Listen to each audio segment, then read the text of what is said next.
صدر علی وقار، کل تھا اتوار، مجھے چڑھ گیا بخار، میرا چھینکوں سے ہوا برا حال، ڈاکٹر کے پاس جانا ہوا میرا محال.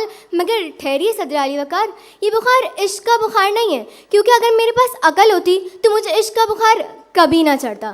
صدر علی وقار، عشق کا بخار ایسا ہے جو انسان کی عقل کو 1 منٹ میں غائب کر دیتا ہے. جس انسان کو عقل ہوتے ہوئے بھی اماں کے انڈے اچھے نہیں لگتے، اسے عشق کے بخار میں ڈنڈے کھانا بڑا اچھا لگتا ہے. صدر علی وقار، ویسے آپس کی بات ہے، اگر میرے پاس عقل نہ ہوتی نا تو میرے بڑے ہی مزے کے مزے ہوتے.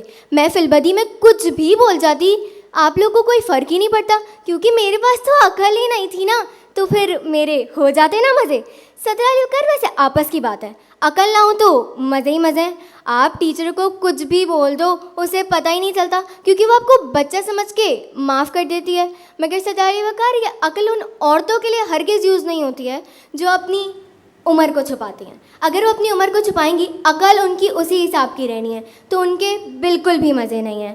صدر علی وقار، عقل انسان کے لیے بہت ضروری ہے. یا تو انسان کے پاس عقل ہونی چاہیے یا تو حسن ہونا چاہیے، اور اگر انسان کے پاس دونوں ہی نہ ہوں تو ہم نے وہ حسینہ کی حسن والی مثال تو ضرور سنی ہے، مگر ہم حسن کو کیسے بھول سکتے ہیں جو آج کل لاک ڈاؤن میں حسین بنا گھوم رہا ہے، صرف اور صرف نائی کی دکان بند ہونے کی وجہ سے. صدر علی وقار، عقل ہونے کے بھی بڑے فائدے ہیں، بلکہ عقل ہونے کے نقصانات بہت ہیں.